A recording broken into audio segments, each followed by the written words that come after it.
Good morning, welcome back to English class. Yesterday we had the reading of the poem chapter first, The Ant and the Cricket, and we had done with the explanation also. So today we're gonna have the exercises to solve. Let's start solving the exercise. Working with the poem. It is given on page number 23. Let's have the first question. Question number first is the cricket says, "Oh, what will become of me?" When does he say it and why? So the answer would be the cricket speaks these words when in his home he finds no food to eat in winter. Okay? Now question number 2 is find in the poem the lines that means the same as neither a borrower nor a lender be. It was written by Shakespeare. So what would be the answer? The answer would be the line is but we ants never borrow, we ants never lend. Okay? Now, what is your opinion of the ants' principles? Now, write the answer. The ants' principle is not bad. It teaches a lesson to everybody to plan for the rainy day. Okay? So, we should follow these kinds of principle, which means we should have a forecast or a far sight so that we can do the actions and whatever the things in keeping the mind of future. Okay, let's move on further. Question number 3. The ant tells the cricket to dance the winter away. Do you think the word dance is appropriate here? If so, why?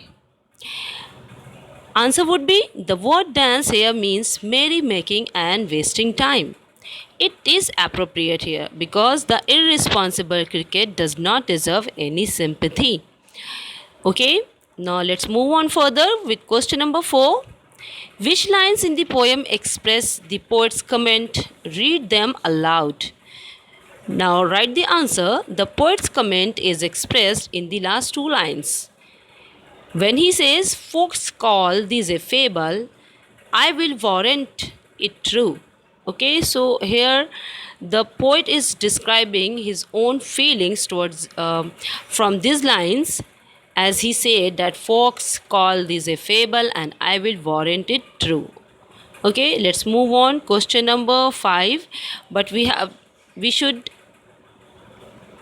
do only till question number 4 because okay, second part of question number 4 is given. Write the comment in your own words. So you can do it by your own also, and if you are not being able to do it, then you should write in this manner. Write the answer. People say that this story of the cricket and the ant is imaginary or a fable with a moral. But I think that the story is true and educative. Some people live only in the present. They spend what they earn and make merry, but they regret this habit later on. Okay? So we have done with question number 4 also. Now question number 5 is if you know a fable in your own language, narrate it to your classmates. This you have to attempt yourself. Okay. So I hope you have got the answer of all the questions of this chapter. Chapter first, poem, The Ant and the Cricket. Okay, I'll see you next class. Thank you.